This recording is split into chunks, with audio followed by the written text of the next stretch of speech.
ठीक है, 11 number question देखिएगा। 11 नंबर क्वेश्चन है, निम्नलिखित में से किस एक को छोड़कर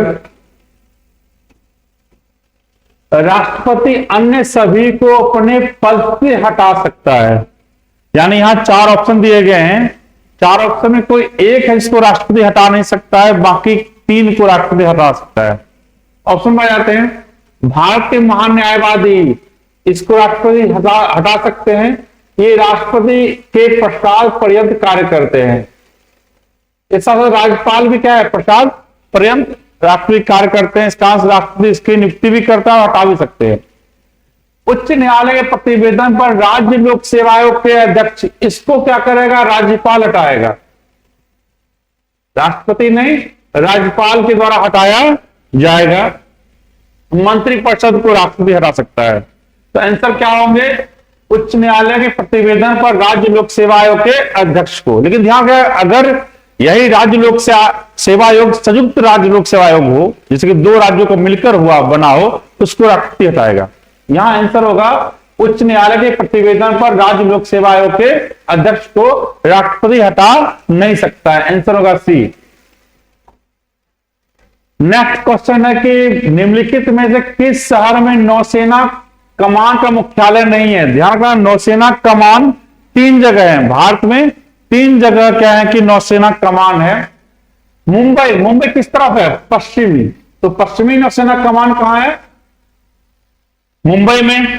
क्योंकि बाहर के 3 तरफ ही पानी है, ऊपरी और पानी नहीं, उत्तरी कमान नहीं होगा। तो पश्चिमी, दक्षिणी और पूर्वी कमान हो सकता है। तो कोची क्या होगा, दक्षिणी कमान, और पूर्वी कमान का होगा विशाखापत्तनम। तो आंसर क्या लगे, चेन्नई नौसेना का कमान नहीं है। आंसर यहां होंगे चेन्नई। जाना कि पश्चिमी कमान मुंबई में है, दक्षिणी कमान कोच्चि में है, और विशाखापत्तनम में पूर्वी कमान है।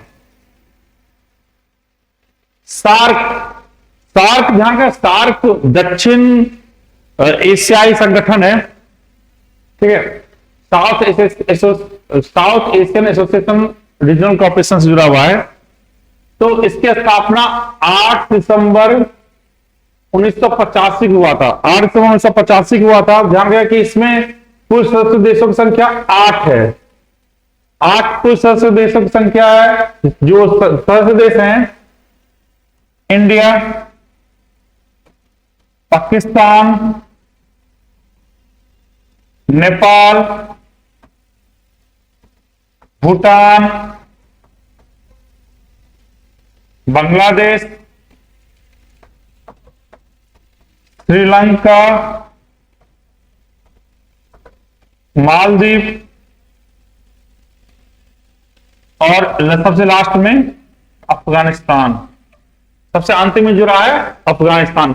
इसके साथ साथ 9 पर्यवेक्षक राष्ट्र हैं, जिसमें कि अमेरिका, ब्रिटेन भी शामिल हैं। ध्यान कि इसकी बैठक जो है 2016 के बाद बुलाई नहीं गई है, और अभी प्रस्तावित है हो सकता है कि 2024 में इसकी बैठक बुलाई जाए। तो सार्क का स्थापना 1985 में हुआ है। मुख्यालय काठमांडू है, काठमांडू इसका मुख्यालय है। आंसर होंगे 1985। अगर डेट वाइज देखा जाए, उसे सब जरूरी नहीं है सबका डेट देखना, लेकिन 1995 में वर्ल्ड ट्रेड ऑर्गेनाइजेशन की स्थापना की गई थी।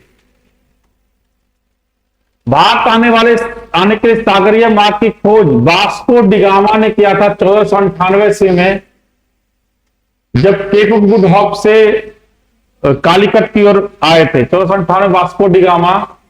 क्रिस्टोफर कोलंबस ने अमेरिका की मार्ग की खोज की है, अमेरिका के मार्ग की खोज की है। बाकी लापेज और जोहान सेबेस्टियन तो ऑप्शन में उतना महत्वपूर्ण नहीं है। आंसर होगा वास्को डिगामा। सुएज नहर खुलते ही, जानना कि अगर सुएज नहर की स्थिति को हम देखते हैं, सुएज नहर अगर देखा जाए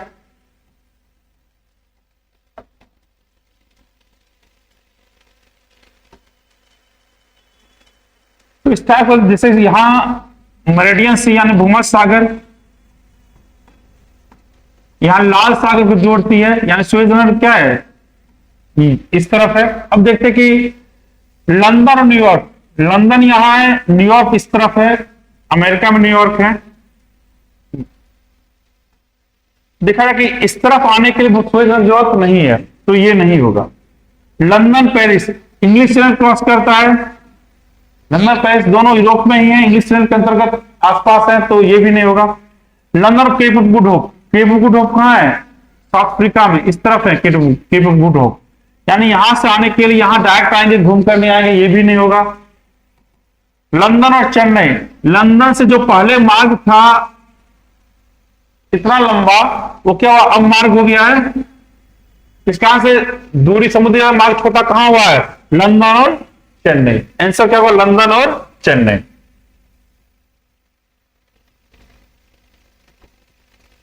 खेल हॉकी का जन्मदाता मिस्र है। मिस्र में कहा जाता है कि 6ठी सदी ईसा पूर्व में मिस्र में इसे खेल को खेला गया था, बाद में भारत ने इसे पॉपुलर किया। आंसर क्या होगा? मिस्र होगा। तो बहुत से लोगों को लगता है कि भारत राष्ट्रीय खेल, उसे राष्ट्रीय खेल तो कहीं अभी लिखा हुआ नहीं है, लेकिन भारत में ज्यादा खेला जाता है, भारत में वर्ल्ड कप ज्यादा जीता है, कारण से आंसर भारत होंगे, भारत नहीं, ये मिस्र होंगे। The postal office, post office होगा, तो पोस्टल तो नहीं होगा। पोस्ट ऑफिस रविंद्रनाथ टैगोर की किताब है, रविंद्रनाथ टैगोर का किताब पोस्ट ऑफिस है। रविंद्रनाथ टैगोर की बहुत सी किताब है, गीतांजलि, गोरा, जैसे रविंद्रनाथ टैगोर का काबुली वाला,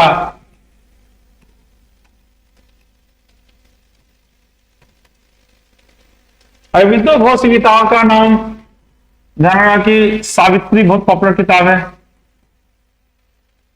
सावित्री बहुत पॉपुलर किताब है अरविंदो घोष के। लाइफ डिवाइन,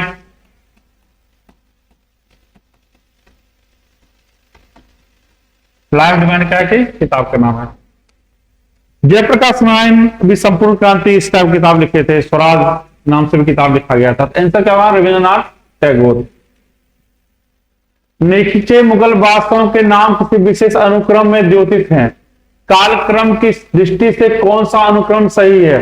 देखते हैं कि इसमें देखो, जब भी स्टार क्वेश्चन आता है देखते हैं सबसे पुराना सबसे पहले, क्योंकि सबसे इसमें पहले कौन हो सकता है? तो शाहजहां, देखिए अगर क्रम हम देखा जाए तो बाबर ने मुगल शासन की स्थापना किया था, उसके बाद मुगल काल में हुमायूं, हुमायूं का 2 पीरियड रहा है, उसके बाद अकबर, अकबर के बाद जहांगीर, शाहजहां,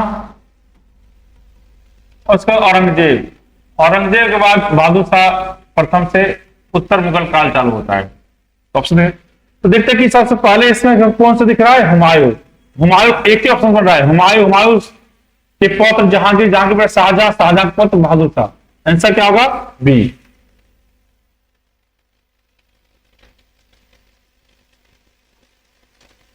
किसके शासनकाल के दौरान मराठा सत्ता सर्वोच्च शिखर पर प्रतिष्ठापित हुआ था? बालाजी बाजीराव, बालाजी बाजीराव। फिर बालाजी विश्वनाथ ने पेशवा को पूरी तरह से अधिकृत किया था, जहां संपूर्ण सबूत शक्ति पेशवा के हाथ में आ गए थे। बाजीराव प्रथम इसको आगे बढ़ाए थे और बालाजी विश्वनाथ ने इसे चरम पर पहुंचाया।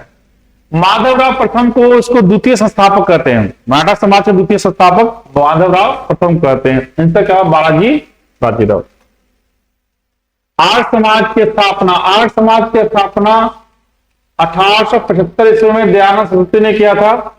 यह मूल रूप से इस समाज की स्थापना की गई थी कि हिंदू धर्म में पुनरुत्थानवादी आंदोलन के लिए, यानी फिर से उदय किया जाए, यानी जो कुरीतियां हैं, जो प्रॉब्लम चल रहे हैं, उसको सॉल्व किया जाए। तो आर्य समाज की स्थापना दयानंद सरस्वती ने किया था। स्वामी विवेकानंद ने ध्यान रखना कि रामकृष्ण मिशन बनाया है, रामकृष्ण मिशन की स्थापना किया 1897 ईस्वी में। राजा राम मोहन राय ने आत्मीय सभा और ब्रह्म समाज 1828 ईस्वी में, 1828 ईस्वी में। ईश्वर चंद्र विद्यासागर विधवा पुनर्विवाह अधिनियम से जुड़े हुए थे। आंसर क्या हुआ? दयानंद सरस्वती। देखिए ध्यान रखना, दयानंद सरस्वती ने इसी समाज की स्थापना में वेदों की और लौटों, यानी कि जो वेद जब ऋग्वैदिक काल था या सामवेद इसका काल था, उस काल में समतावादी समाज था, उसी के लिए जुड़े हुए थे। ऐसा क्या हुआ, दयानंद सरस्वती। धूमकेतु की पूंछ हमेशा सूर्य से दूर रहती। ध्यान रखना कि मूल रूप से सौर विकिरण और सौर भवन के कारण, क्योंकि उसके नजदीक आने पर हो सकता है उसके, क्योंकि पूंछ का जो निर्माण हुआ धूलकण से हुआ है, धूमकेतु की पूंछ का निर्माण धूलकण वगैरह से हुआ, तो उससे सौर विकिरण और सौर पवन के कारण उसकी दूरी रहती है। जितना दूर रहेंगे उतना उसकी संभावना एक चुटका की ज्यादा बनेगी। ऐसा का सौर विकिरण और सौर पवन। भारत में कौन सा एकमात्र ऐसा है जहां एक भी नेशनल पार्क नहीं है? पंजाब में एक भी नेशनल पार्क नहीं है। सबसे ज्यादा नेशनल पार्क मध्य प्रदेश में है, 10 नेशनल पार्क हैं। उसके बाद अंडमान एंड निकोबार में 9 नेशनल पार्क हैं। बिहार में 1 नेशनल पार्क है, एक निर्माण हो रहा है। पंजाब में एक भी नेशनल पार्क नहीं है। वर्तमान में नेशनल पार्क की संख्या 106 है, 106 नेशनल पार्क हैं। तो यहां आंसर होगा पंजाब। और ध्यान रखिएगा सबसे ज्यादा मध्य प्रदेश में नेशनल पार्क हैं जो 10 हैं। महान भारत के महान ज्येष्ठ व्यक्ति दादा भाई नौरोजी कहा जाता है, क्योंकि जितना भी सरकार के विरोध हो, चाहे धन का निष्कासन सिद्धांत हो या गरीबी के मापन हो, राष्ट्रीय मापन हो, तो ये सब क्या है कि दादा भाई नौरोजी से जुड़ा हुआ है। तो महान ज्येष्ठ व्यक्ति दादा भाई नौरोजी। और पूछे कि ज्येष्ठ महिला, तो वो अरुणा आसफ अली हो जाएंगे। सुरेंद्रनाथ बनर्जी, जहां की कहा जाता है स्वराज स्वदेशी आंदोलन के प्रमुख नेता, इन्हीं की अध्यक्षता में स्वदेशी आंदोलन की शुरुआत की गई थी। आंसर क्या हुआ, दादा भाई नौरोजी। निम्नलिखित किस वर्ष सौविन्या अवज्ञा आंदोलन प्रारंभ किया गया था? सौविन्या अवज्ञा आंदोलन की शुरुआत हुई थी 6 अप्रैल 1930 को। ध्यान रखना कि 12 मार्च 1930 से 6 अप्रैल 1930 तक दांडी मार्च हुआ था। और दांडी मार्च में 6 अप्रैल सुबह, दांडी में सुबह 6 अप्रैल को सुबह नमक कानून तोड़कर सौविन्या अवज्ञा आंदोलन की शुरुआत की गई 6 अप्रैल 1930। आंसर क्या, 1930। भारत प्रथम रेमन मैग्सेसे पुरस्कार, रेमन मैग्सेसे पुरस्कार की शुरुआत 1957 से हुई है। ये फिलीपींस सरकार द्वारा दी जाती है। इसे एशिया का नोबेल पुरस्कार भी कहते हैं। इसे सबसे पहला जो भारतीय मिला था 1958 में विनोबा भावे को, विनोबा भावे को सबसे पहला नोबेल रेमन मैग्सेसे अवार्ड मिला था। वर्गीज कुरियन, जयप्रकाश नारायण, CD देशमुख को भी मिल चुका है। अंतिम जो रेमन मैग्सेसे पुरस्कार है 2019 में रवीश कुमार को मिला था। 2019 के लिए 2022 में 21-22 में मिला था, तो रवीश कुमार को मिला था। जैन धर्म के अनुसार निम्न कथनों पर विचार करें और सही उत्तर का चयन करें। तो एक क्वेश्चन में 2 स्टेटमेंट है। जैन धर्म का अनुव्रत और 2 महाव्रत। तो महाव्रत के अंतर्गत था कि सत्य, अहिंसा, अस्तेय, अपरिग्रह और ब्रह्मचर्य। तो सत्य, अहिंसा, इस 5 कहा गया महाव्रत। और ब्रह्मचर्य को हटा दिया जाए तो उसे कहा जाता है अनुव्रत। तो अनुव्रत था वो गृहस्थों के लिए और महाव्रत था भिक्षुकों के लिए। यानी कि अनुव्रत क्या होगा, गृहस्थों के लिए और महाव्रत भिक्षुकों के लिए। तो पहला ऑप्शन क्या होगा, गलती हो जाएगा, पहला ऑप्शन गलती हो जाएगा।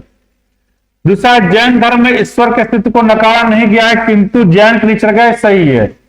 इससे ईश्वर के अस्तित्व को नकारा नहीं है, ईश्वर है, लेकिन वो क्या है, जैन के नीचे है।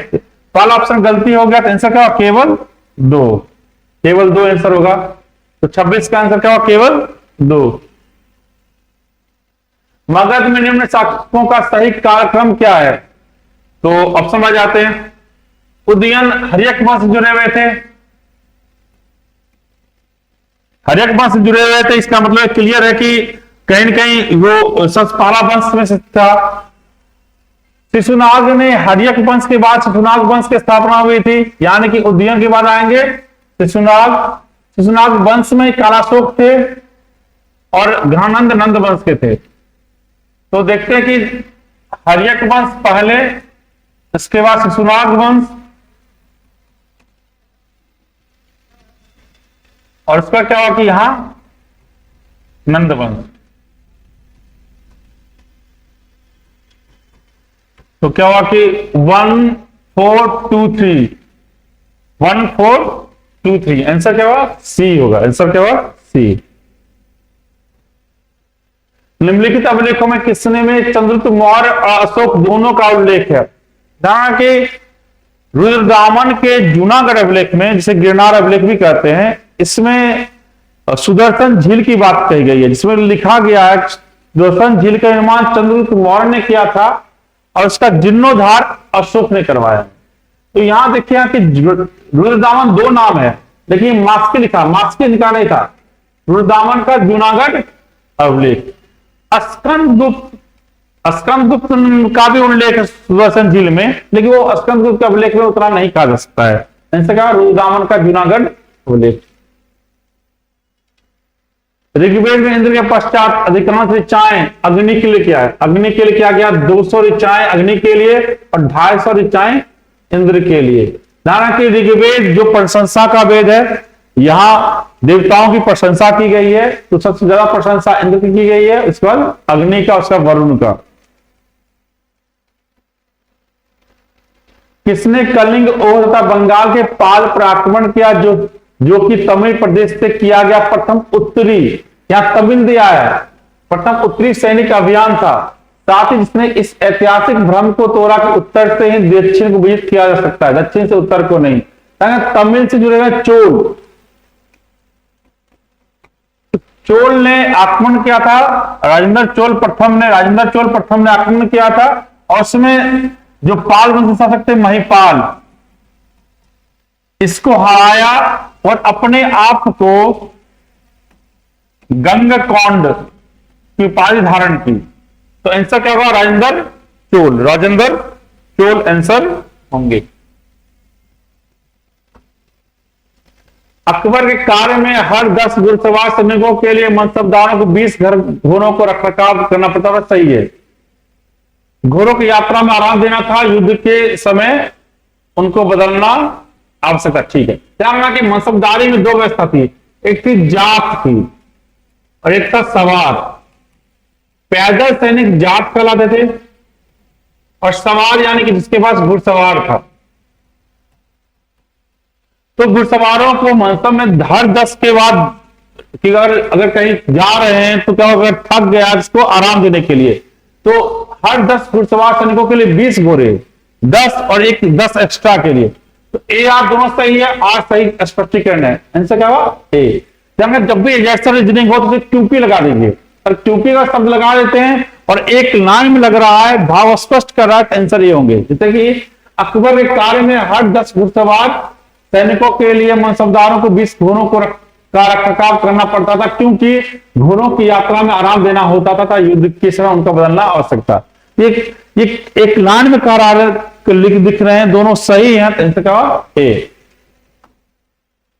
निम्नलिखित राजवंश में कौन सा काल क्रम है? ध्यान रखना कि सबसे पहला वंश दास था, उसके बाद खिलजी वंश, उसके बाद तुगलक वंश, फिर सैयद वंश, और क्या होगा कि लोधी वंश। तो सबसे पहले दास, खिलजी, तुगलक, इसमें सैयद छूटा हुआ है, उसका लोधी। आंसर क्या? बी।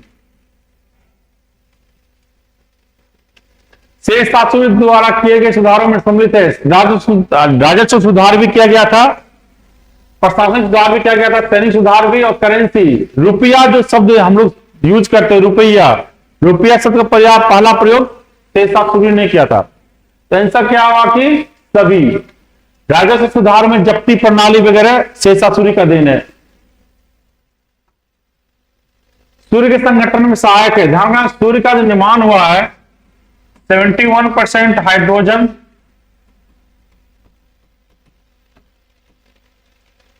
26.5% हीलियम, 1.5% लोहा और बाकी अन्य हैं 1%। इसी में हाइड्रोजन एक समस्थानिक ड्यूटेरियम दूसरे समस्थानिक से मिलता है और नाभिकीय संलयन प्रक्रिया द्वारा हीलियम निर्माण करते रहता है। क्या हुआ? हाइड्रोजन और हीलियम। ऐसा क्या हुआ? हाइड्रोजन और हीलियम। ज्वालामुखी में जलवाष्प में अलावा मुख्य गैसें होती है carbon dioxide, sulphur dioxide, nitrogen, halogens. तो सबसे ज्यादा ध्यान रखना, सबसे ज्यादा जलवाष्प आ जाते हैं और ज्वालामुखी फटती है तो 60% जलवाष्प होती है, बाकी 40% में carbon dioxide, sulphur dioxide, nitrogen, halogens सब पाए जाते हैं। इनसे क्या हुआ? पृथ्वी की सतह के नीचे द्रवीभूत तेल कहलाता है मैग्मा, और ये जब बाहर आजाद कराता है लावा। और बैसाल्ट और लेकोलिथ चट्टानी प्रकार हैं, इनसे क्या हुआ? मैग्मा। लिमिक्टिस पठार को अंतर पर्वतीय पठार, अंतर पर्वतीय पठार कहते हैं जब दो पर्वतों के बीच का पठार, दो पर्वत के बीच का पठार जो इसे अंतर पर्वतीय पठार कहते हैं। तिब्बत, मैक्सिको, बोलिविया तीनों क्या है? अंतर पर्वतीय पठार है। छोटानागपुर पठार अंतर पर्वतीय पठार नहीं है। ध्यान रखें कि इसे गिरिपदीय पठार भी कह सकते हैं, गिरिपदीय पठार भी कह सकते हैं। ऐसा क्या? छोटानागपुर का पठार। भूक्षरण को नियंत्रित किया जा सकता है केवल सीढ़ीदार टीला बनाकर, यह भी सही है। बांध बनाकर, यह भी सही है। वृक्षारोपण यानी कि उपरोक्त सभी। आसान क्वेश्चन है। बिहार प्रांतीय किसान सभा का निर्माण 1929 में किया गया था। अभी चल रहा है सोनपुर मेला, सोनपुर मेला के दौरान किया गया था 1929 में, और इसके अध्यक्ष भी थे स्वामी शाहजानंद सरस्वती। लेकिन इसे अखिल भारतीय बनाया गया 1936 में, और 36 में लखनऊ में इसे अखिल भारतीय किसान सभा निर्माण किया गया। आंसर क्या? 1929 पटना। जैन 24 तीर्थंकरों में 20 तीर्थंकर ने कहा निर्माण किया था? समेत शिखर पर। समेत शिखर कहां है? पारसनाथ। ध्यान रखना कि नेमिनाथ, ऋषभदेव, महावीर स्वामी ये सब क्या थे कि इनका निर्माण अलग अलग हुआ था। पावापुरी में किसका निर्माण हुआ? महावीर स्वामी का। कैलाश पर्वत में निर्माण हुआ था ऋषभनाथ का, तो पारसनाथ। आंसर क्या हुआ? पारसनाथ। चंडीगढ़ का रॉक गार्डन, ठीक है, तो निकचंद। आसान कुछ। जम्मू किस नदी किनारे पर स्थित है? जम्मू तवी नदी किनारे पर स्थित है। इसे जम्मू तवी भी कहते हैं, जम्मू तवी भी कहते हैं। जम्मू तवी नदी किनारे स्थित है। उपराष्ट्रपति पद की अर्हता समय क्या सही नहीं है? भारत नागरिक हो सही है। राज्यसभा सदस्य ये गलत है। राज्यसभा सदस्य जैसे अर्हता होनी चाहिए, यानी राज्यसभा सदस्य बनने की योग्यता होनी चाहिए। सदस्य होना जरूरी नहीं है, योग्यता होनी चाहिए। पहली साल सही है। आंसर क्या होगा? बी। संविधान किस भाग संविधान संशोधन प्रक्रिया लिखी गई है? अनुच्छेद 20 में और भाग 20 में अनुच्छेद 368, अनुच्छेद 368 में संविधान संशोधन की प्रक्रिया लिखी गई है। 3 में ध्यान रखिए कि 3 में मौलिक अधिकार है और 4 में राज्य के नीति सख्त तत्व हैं। किस देश की सूची स्तंभ पिरामिड पाए जाते हैं? मिस्र में। मिस्र के राजा फेरा कहलाते थे। इनके जो समाधि स्थल को पिरामिड के रूप में निर्माण किया गया था मिस्र में। मिस्र में गीजा है, और गीजा का पिरामिड क्या है? 7 आश्चर्य में से एक है। आंसर क्या हुआ? मिस्र। भारत की सबसे लंबी सड़क जीटी रोड है, क्यों जीटी रोड बना हुआ है, जीटी रोड बना हुआ है NH1 प्लस NH2 को मिलाकर, NH1 और NH2 को मिलाकर बना हुआ जीटी रोड। अगर एक रोड की बात किया जाए तो NH44 भारत की सबसे लंबी सड़क है, जो श्रीनगर से कन्याकुमारी तक फैला हुआ है। लेकिन यहां इस ऑप्शन वाइज बात किया है तो जीटी रोड क्या है, NH1 और NH2, यानी कि अमृतसर से कलकत्ता। आंसर क्या होगा, जीटी रोड। भारत में सर्वाधिक शिक्षित राज्य केरल है और सबसे कम शिक्षित राज्य बिहार है। पंजाब नेशनल बैंक की स्थापना 1894 में की गई थी, 1894 में की गई थी। यहाँ की सबसे पुरानी राष्ट्रीयकृत बैंक है, सबसे पुरानी राष्ट्रीयकृत बैंक पंजाब नेशनल बैंक है। हिमाचल प्रदेश का वह जिला जो फरवरी 2022 में हर घर जल, चंबा है, चंबा। करंट अफेयर है। इनकलाब जिंदाबाद का नारा सर्वप्रथम किसने दिया था, सरदार भगत। ठीक है, तो ये 50 क्वेश्चन आपके जीके के थे। जो भी आप लोग को अगर कोई क्वेश्चन प्रॉब्लम हो या आंसर में लग रहा हो कि कुछ छोटी हो तो उसके लिए आप लोग कमेंट कर सकते हैं। धन्यवाद। सेट नंबर बिहार एसएससी का 40 है। क्वेश्चन नंबर साइंस का आप लोग देखिएगा, साइंस का क्वेश्चन नंबर 51 से आपका स्टार्ट होता है और 51 में जो आपका क्वेश्चन है, करा पानी और चौक यानी खड़िया के मिश्रण को पृथक किया जा सकता है। यानी चौक जो आपका है, ये चौक या इसे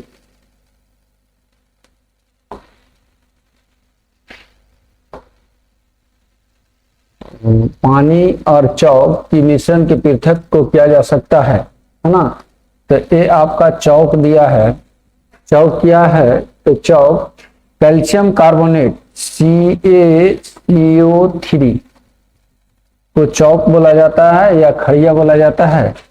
और इसका जब पानी के साथ मिश्रण हो जाता है, पानी के साथ इसमें मिश्रण होता है, तो किस विधि से हम चौक को अलग कर सकते हैं। तो होता क्या है इसमें कि अवसादन द्वारा, अवसादन एक विधि है जिसके द्वारा हम लोग चौक को अलग किया जा सकता है। क्योंकि एक पानी में जब चौक डाला जाता है, चौक को जब डाला जाता है तो ये घुल जाती है और घुल करके कुछ घंटों में ये सेटल डाउन बॉटम में हो जाता है और इस प्रकार पानी को अलग कर लिया जाता है। इसे अवसादन कहते हैं। और चौक और खड़िया के मिश्रण के पृथक किया जा सकता है, तो किस विधि द्वारा किया जा सकता है, अवसादन द्वारा। वाष्पन द्वारा, वाष्पन द्वारा किसका, वाष्पन द्वारा किस मिश्रण को पृथक किया जाता है ना। या वाष्पन द्वारा क्या प्राप्त होता है, वाष्पन द्वारा हम लोग नमक को प्राप्त करते हैं, NaCl। तो इस प्रकार आंसर आप ये मान लीजिए। दूसरा क्वेश्चन है आपका, परमाणु में प्रोटॉन रहते हैं। कोई भी परमाणु है तो परमाणु के नाभिक में प्रोटॉन और न्यूट्रॉन रहता है। तो यहां आपसे जो क्वेश्चन पूछ रहा है कि परमाणु में प्रोटॉन रहते हैं नाभिक के भीतर, दूसरा दे दिया है नाभिक के बाहर, कक्षक में, नाभिक और कक्षक दोनों में। तो हम लोग इसको क्या कहेंगे, नाभिक के भीतर। यानी आंसर ए हो जाएगा, क्योंकि ए नाभिक के अंदर रहते हैं प्रोटॉन और न्यूट्रॉन, और इसके चारों ओर इलेक्ट्रॉन क्या करता है, रिवॉल्व करते रहता है। तो नाभिक के बाहर कौन रहता है, तो इलेक्ट्रॉन रहता है।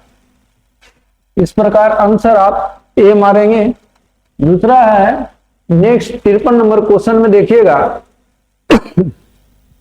करा किसी तत्व की परमाणु संख्या, किसी तत्व की परमाणु संख्या की संख्या होती है ना। यानी कोई तत्व है, जैसे मान लिया जाए कि सोडियम एक तत्व है, तो सोडियम के परमाणु संख्या 11 है और परमाणु द्रव्यमान 23 होता है। तो ये जो 11 है वो किस पर निर्भर करता है, कैसे 11 है? तो यहां पर होता है कि नाभिक में जितने प्रोटॉन और प्लस न्यूट्रॉन, यानी जितना प्रोटॉन उपस्थित होता है उतना ही इलेक्ट्रॉन उपस्थित होते हैं। प्रोटॉनों की संख्या बराबर होता है इलेक्ट्रॉनों की संख्या। प्रोटॉनों की संख्या बराबर होता है इलेक्ट्रॉनों की संख्या। तो जितने प्रोटॉन होता है उतना ही इलेक्ट्रॉन भी होता है। तो प्रोटॉन पर ही डिपेंड करता है atomic number, atomic mass depend करता है proton plus neutron. Proton plus neutron से ये एटॉमिक मास का निरूपित करता है। क्या करता है? एटॉमिक मास का निरूपित करता है। जबकि परमाणु संख्या किस पर डिपेंड करता है? तो ओनली प्रोटॉन पर। इस प्रकार आपका आंसर हुआ नाभिक में न्यूट्रॉन नहीं होगा, नाभिक में इलेक्ट्रॉन नहीं होगा, क्योंकि नाभिक में इलेक्ट्रॉन होता ही नहीं है। सीधे दिया नाभिक में प्रोटॉन, तो आंसर आपका नाभिक में प्रोटॉन होगा। Next question 54 number. 54 नंबर में क्या रहा है कि जंग एक उदाहरण है। तो जंग का हम लोग देखते हैं Fe2O3, ये जंग लगने के कारण होती है रस्ट जिसको कहते हैं, यानी क्षरण होता है। और इसमें जब किसी भी लोहे में जंग लगता है तो उसका वेट क्या होता है? बढ़ जाता है। और यह यौगिक कहलाता है। क्यों यौगिक कहलाता है? कि यह फिक्स रेशियो में होता है। जब कोई फिक्स रेशियो में सम्मिलित हो तो उसे यौगिक कहते हैं, और जिसमें क्या फिक्स रेशियो ना हो तो उसे मिश्रण कहते हैं। तो यहाँ पर आपका ऑलवेज यौगिक होगा। जंग क्या है? तो एक यौगिक का उदाहरण है। ने जल का रासायनिक सूत्र OH क्या है? तो अल्कोहल। H2O क्या है? तो जल। H2O2 क्या है? तो हाइड्रोजन पेरोक्साइड कहलाता है। तो इस प्रकार आंसर आपका बी होगा। जल का सूत्र होता है H2O। द्रव बूंद की संकुचन, नेक्स्ट क्वेश्चन में है आपका 56 में कि द्रव बूंद की संकुचन और कम से कम क्षेत्र घेरने की प्रवृत्ति के कारण होता है। श्यानता, घनत्व, वाष्पदाब, पृष्ठ तनाव। पृष्ठ तनाव के कारण किसी भी द्रव्य में पृष्ठ तनाव के कारण किसी भी द्रव्य में कम से कम जगह घेरने की प्रवृत्ति रखता है। तो आंसर आपका डी होगा। Next question 57। एक आदमी 10 मीटर से अधिक दूरी वस्तु को स्पष्ट नहीं देख पाता है, वह किस दृष्टिकोण से पीठ है? यानी कह रहा है कि एक आदमी जो है 10 मीटर से अधिक दूरी की वस्तु स्पष्ट नहीं देख पाता है। इसका मीन कह रहा है क्या कि 10 मीटर की दूरी तक वो देख पाता है, यानी 10 मीटर की दूरी तक वो देख पाता है ना। और 10 मीटर से अधिक दूरी को स्पष्ट नहीं देख पाता है। इसका मीन्स हुआ कि दूर का दिखाई नहीं दे रहा है और नजदीक का दिखाई दे रहा है। तो हम लोग देखते हैं कि एक होता है मायोपिया। मायोपिया कहते हैं निकट दृष्टि दोष। निकट दृष्टि दोष में क्या होता है कि निकट के वस्तु साफ साफ दिखाई देता है, दूर के वस्तु साफ साफ दिखाई नहीं देता है। तो देखिए 10 मीटर से दूरी का नहीं दिखाई दे रहा है, जबकि 10 मीटर के अंदर का दिखाई दे रहा है। इसका मीन्स कि जो मायोपिया है, मायोपिया में क्या होता है? निकट दृष्टि दोष। और निकट दृष्टि दोष में होता है कि निकट के दिखाई देता है, दूर को स्पष्ट दिखाई नहीं देता है। इसमें क्या होती है कि जो नेत्र गोलक होता है, नेत्र जो गोलक होता है, इसकी गोलक के आकार बढ़ जाता है, जिसके कारण इमेज रेटिना पर नहीं बन करके रेटिना से पहले बन जाता है। और इसमें आंसर होगा आपका इस प्रकार मायोपिया, मायोपिया को कहते हैं निकट दृष्टि दोष। ये में हाइपरमेट्रोपिया, ये है दूरदृष्टि दोष। दूरदृष्टि दोष में क्या होता है, दूर की दिखाई देता है लेकिन नजदीक के दिखाई नहीं देता है, तो वो होता है दूरदृष्टि दोष। और एक होता है हाइड्रोफोबिया। हाइड्रो मिस होता है वाटर, अब फोबिया मिस होता है लविंग, मानी फोबिया मिस होता है दूर भागना, यानी पानी देखकर भूगा। जिसको रेबीज की बीमारी होता है वो पानी देखकर दूर भागता है, तो इस बीमारी को हाइड्रोफोबिया कहा जाता है। कैटरेक्ट, कैटरेक्ट एक बीमारी है जो आंख में एक मांस का परत जम जाती है, इसको कैटरेक्ट कहते हैं या उसे मोतियाबिंद कहते हैं। तो आपका जो क्वेश्चन था 57 में, 57 का आंसर क्या होगा आपका, सी होगा। नेक्स्ट क्वेश्चन, फ्यूज वायर का कार्य होता है।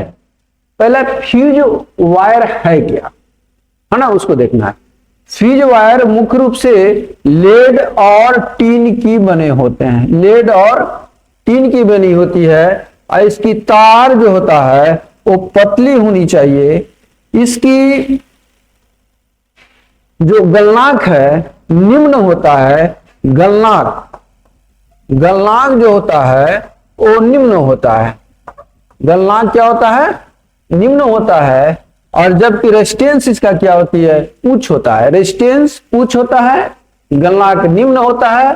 और बना किसका होता है, लेड और टीन की बनी होती है। और किसी भी घरेलू कनेक्शन में या सीरीज में जोड़ा जाता है ना। और इसका काम क्या है कि जो हमारे जो उपकरण लगे हुए हैं, वोल्टेज बढ़ने के कारण जो हमारा उपकरण जल जाता है तो उसको बचाने का कार्य करता है ना। तो आप इस चॉइस को देख सकते हैं कि फ्यूज वायर का कार्य होता है प्रबल धारा आने पर पिघलकर विद्युत परिपथ को भंग कर देना। दूसरा दे रहा है कि उच्च धारा को बिना हानि बहने देना, एक गलत बात है। विद्युत उपकरण में जा रही विद्युत धारा की नियमित रखना, ये भी गलत बात है। विद्युत उपकरण में जा रही विद्युत धारा को नियमित रखना, ये भी गलत बात है। आदमी के बिजली के झटके से बचाना, इससे कोई मतलब नहीं है। इस पर आंसर क्या होगा, ए होगा। नेक्स्ट क्वेश्चन आपका 59 में कह रहा है अत्यधिक शीत ऋतु में पहाड़ों पर पानी की पाइपलाइनें फट जाती है। अत्यधिक शीत ऋतु में, अत्यधिक शीत ऋतु में, अत्यधिक शीत ऋतु में पहाड़ों पर पानी की पाइपलाइन फट जाती है, इसलिए कि पाइपलाइन में जो पानी होता है, इसमें जो पानी है वो बर्फ में बदल जाता है। किसमें बदल जाता है, बर्फ में बदलता है। और बर्फ का जो वॉल्यूम होता है पानी से अधिक हो जाता है, जिसके कारण अंदर में प्रेशर बढ़ जाती है और वो फट जाता है। यहाँ पर आपका जो चॉइस दिया है कि पाइप ठंडक से सिकुड़ जाता है, गलत बात। पाइप में पानी जमने पर सिकुड़ जाता है, पाइप में पानी जमने में फैल जाता है, पाइप ठंडक पाकर बढ़ जाता है। पहला नंबर कि ये नहीं बढ़ता है, पाइप पानी पर सिकुड़ जाता है, ये नहीं होता है। पाइप ठंडक सिकुड़ जाता है, ये नहीं होती। पाइप में पानी जमने पर फैल जाता है। आंसर क्या होगा, सी होगा, क्योंकि पानी के डेंसिटी बर्फ का डेंसिटी से अधिक होता है, तो पानी का वॉल्यूम कम होगा, बर्फ का वॉल्यूम ज्यादा होगा। नेक्स्ट क्वेश्चन है आपका 60 नंबर क्वेश्चन। 60 नंबर क्वेश्चन में क्या कर रहा है, 60 नंबर में जो क्वेश्चन कह रहा है आपका, 60 नंबर क्वेश्चन कर रहा है धातु समानतः वैद्युत सुचालक होती है।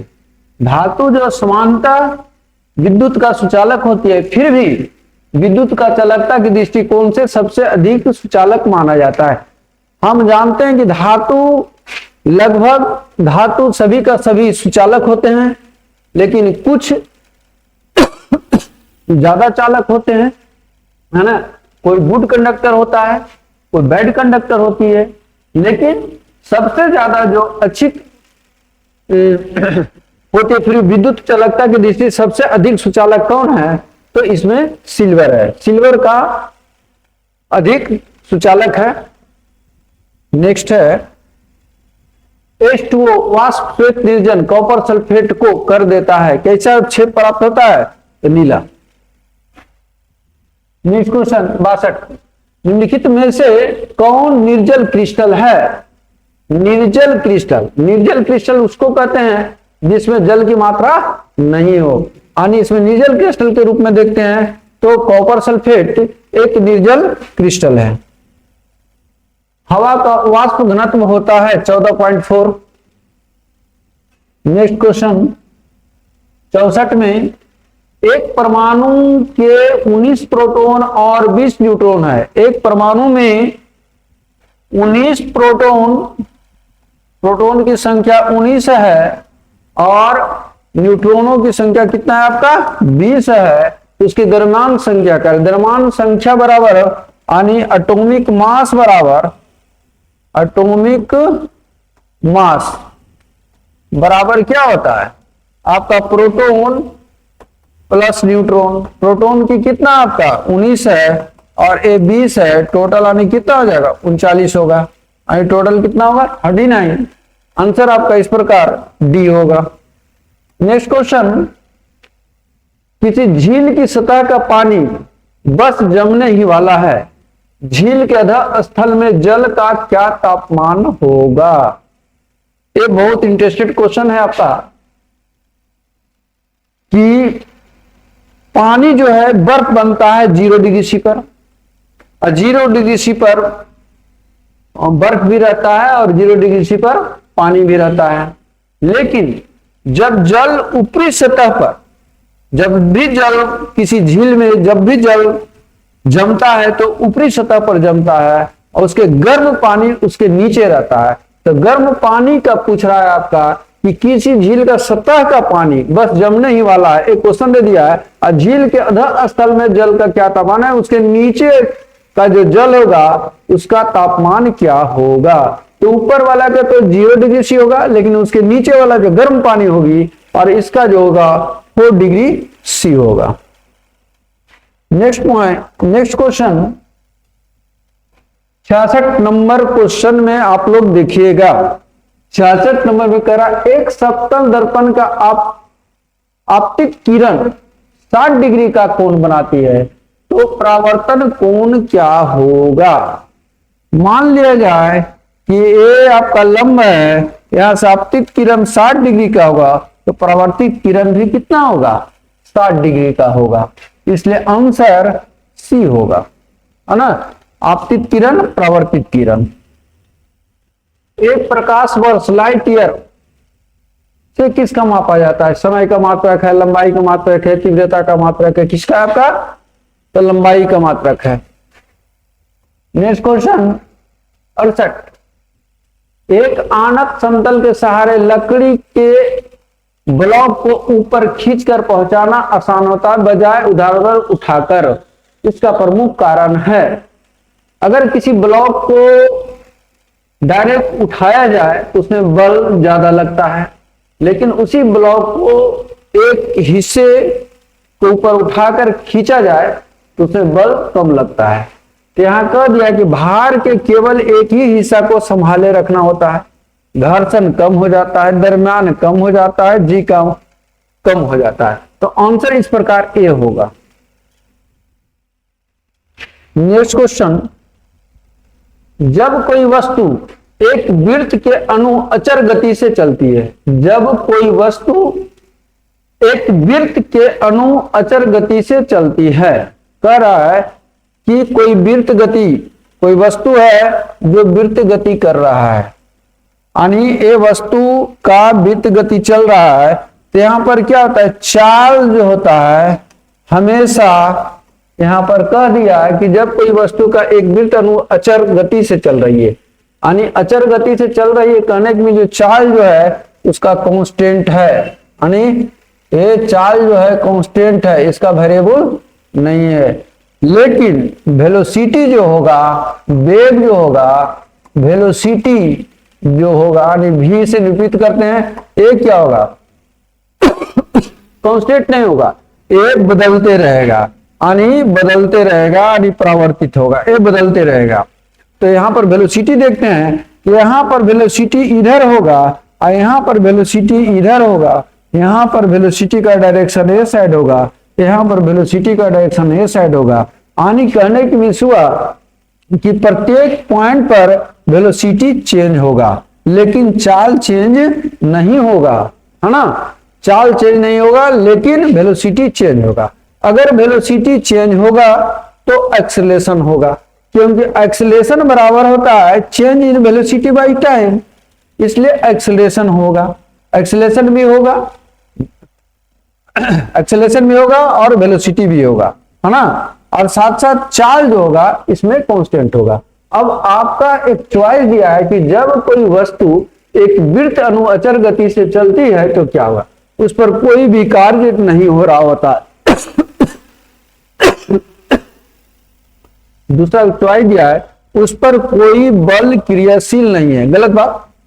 जब ये वृत्तीय गति पर चलता है तो एक फोर्स लगता है सेंटर की ओर, है ना, और एक लगता है सेंटर की बाहर। एक सेंटर की ओर और दूसरा सेंटर की बाहर। एक सेंट्रीपिटल फोर्स, दूसरा सेंट्रीफ्यूगल फोर्स। तो इसी कारण वो क्या करता है, वो मेंटेन रखता है। पहला नंबर कि एक उस पर कोई बल क्रियाशील नहीं है, गलत बात है। दूसरा कह रहा है वस्तु में कोई त्वरण उत्पन्न नहीं होता, त्वरण होता है, ये भी गलत बात है।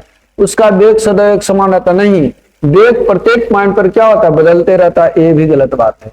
सही क्या है, तो उस पर कोई भी कार्य नहीं होता है, क्योंकि जहां से चलता है वहीं पर फिर रिटर्न होकर के आ जाता है। इस तरह से हम लोग कह सकते हैं कि इसका वर्क डन 0 होगा।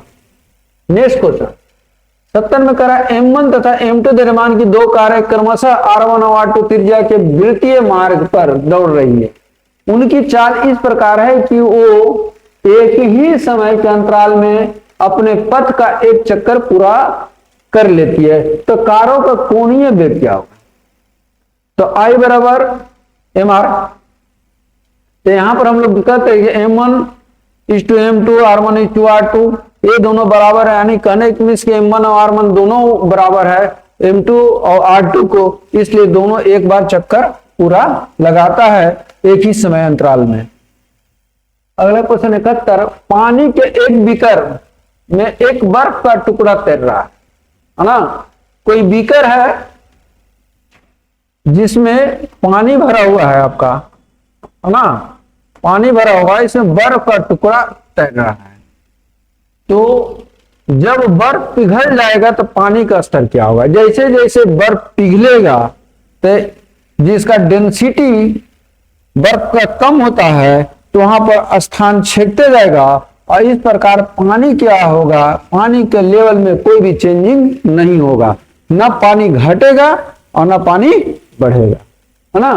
तो ऐसे को कह रहा है क्वेश्चन क्या होगा, ऊपर उठेगा नहीं, नीचे चला जाएगा नहीं, वह बना रहेगा, या उठेगा या नीचे जाएगा, यह बर्फ के टुकड़े का आकार पर निर्भर करेगा, ये सब कुछ नहीं, वह बर्फ वही बना रहेगा, यानी जहां पहले था वही रहेगा। इसका मीन्स अपरिवर्तित होगा। नेक्स्ट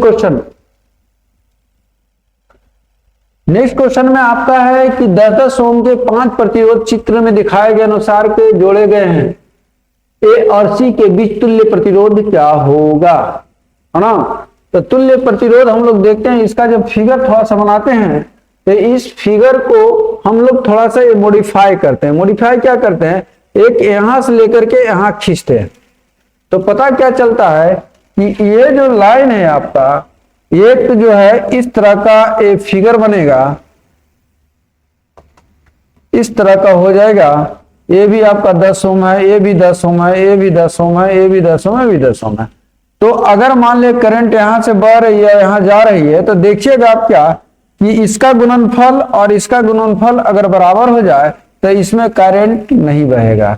इसका मीन्स कि ए रेजिस्टेंस 10 और 10 20, और ए रेजिस्टेंस सीरीज है तो ये दोनों 20, और 20-20 का अगर हम लोग पैरेलल में जोड़ेंगे तो 10 होगा। तो आंसर इस प्रकार इसका ए होगा, यानी 10 ओम। अगला क्वेश्चन, नीचे दिए गए परिपथ के अनुसार परिपथ में धारा की गणना कीजिए। धारा की गणना कैसे करेंगे भाई, क्या क्या दिया हुआ है आपका, पहला दिया है वोल्ट, कै गो बैटरी लगा हुआ है इसमें, तो 2 गो, कितना वोल्ट के, तो 1.5 वोल्ट के। दो बैटरी जोड़ दिया गया, इसलिए कितना हो गया, V का वैल्यू 3 वोल्ट हो गया, है ना। क्योंकि प्रत्येक का एक का 1.5 है तो 2 को लगा दिया तो 3। रेजिस्टेंस कितना दिया है, तो सीरीज हो गया। सीरीज क्योंकि सभी में कॉमन करंट बहेगा तो सभी का सभी सीरीज में जोड़ा जाएगा। तो 2 मानी टोटल 6 ओम। आर कितना हो गया आपका 6, है ना। अब आपका क्वेश्चन क्या कर रहा है, निकालने क्या कर रहा है कि धारा निकालने के लिए कर रहा है। तो धारा तो V बराबर होता है आई आर, इसलिए I बराबर होता है V बाई आर। V आपका दे दिया है कितना 3 और R दिया है कितना 6, इसलिए 1.2 यानी 0.5 एम्पेयर, है ना। तो आंसर आपका B होगा 0.5। नेक्स्ट क्वेश्चन, अगला क्वेश्चन है 220 वोल्ट पर कार्य करते हुए 2 किलोवाट के हीटर में से गुजरने वाली धारा की संगणना कीजिए। यानी आपका इसमें दे दिया है कि 220 वोल्ट दे दिया है, 2 किलोवाट दिया है, इसका मीन्स कि 2000 वाट दे दिया है ना। इसमें फिर क्या कर रहा है, धारा निकालने कह रहा है। यानी आपका भी दे दिया है कितना, तो 220, है ना। और कितना पी यानी वाट, पी दे दिया कितना, तो 2 किलोवाट यानी 2000 वाट। कितना वाट, 2000 वाट, है ना। अब कह रहा है कि आई आप निकालिए, आई बराबर वाट। तो एक सूत्र होता है P बराबर V इंटू आई, इसलिए I बराबर P बाई V। इसलिए P दे दिया आपका कितना, P दे दिया है 2000 और V कितना दिया आपका 220, भागा दे दीजिए, लगभग आपको 9 पॉइंट समथिंग आएगा, यानी आंसर ए होगा। चलिए अगला क्वेश्चन देखिएगा 75 में। 75 में पदार्थ की अवस्थाएं जहां निश्चित आकृति और निश्चित आयतन दोनों ही वर्णित है। यानी कहने की मीन्स कि आपका ठोस जो होता है, कोई ठोस जो होता है जिसका निश्चित आयतन और निश्चित आकार होती है ना। लेकिन जब वही द्रव होती है तो उसका निश्चित आयतन होता है लेकिन निश्चित आकार नहीं होती है। गैस जब होता है तो न तो उसका निश्चित वॉल्यूम होता है और नहीं तो निश्चित आकार होता है। तो आपको यहां पर जो क्वेश्चन में दे दिया है कि पदार्थ द्रव्य की अवस्था है जहां निश्चित आकृति हो, निश्चित क्या हो, आकृति हो, और दूसरा क्या कर दिया कि निश्चित आयतन हो। तो ये सबसे एग्जाम्पल जो दिया गया है आंसर सी होगा। आप लोगों का 75 यानी 51 से 75 साइंस का क्वेश्चन था। ये सभी आप लोग के सामने कंप्लीट किया गया है और आप इस पे किसी तरह का प्रॉब्लम हो तो आप पूछ सकते हैं। हेलो बच्चों, गुड मॉर्निंग। ये आपका मैथ्स का डिस्कशन हम लोग अभी कर रहे हैं। देखिए आपका पहला क्वेश्चन है जो कि बॉड मास पे आधारित है। जैसा कि हम लोग जानते हैं कि बॉड मास का जो क्रम है पहले ब्रैकेट, तब ऑफ का काम करते हैं, फिर डिवीजन, फिर मल्टीप्लिकेशन, एडिशन और तब सबट्रैक्शन, है कि नहीं। तो यहां पे जैसा कि हम देख रहे हैं कि जो ब्रैकेट है इसमें सबसे पहले आता है रेखा कोष्ठ, फिर छोटा, फिर मझोला और तब बारी आती है किसकी, बड़े वाले की। तो सबसे पहले हम लोग रेखा कोष्ठ का काम करते हैं। तो यहां पे आप देख सकते हैं कि एक रेखा कोष्ठ भी है। तो हम लोग क्या करें, पहले इसको हल करेंगे। तो जैसे कि 8 में से 5 जाएगा तो 3 और ये -3 हो जाएगा। तो ये बन जाएगा आपका 18 माइनस 5 माइनस मझोला कोष्ठ 6 प्लस 2 इंटू 7 और ये हो जाएगा बाबू लोग 3। ठीक, अब हम जब देखेंगे कि 18 माइनस 5 माइनस, अब ये 7 में 3 गया 4, 4 दूना 8, 8 और 6, और जब आप करोगे तो 18 माइनस 5 माइनस 814, यानी कि अब आप देख सकते हो ये हो जाएगा -9।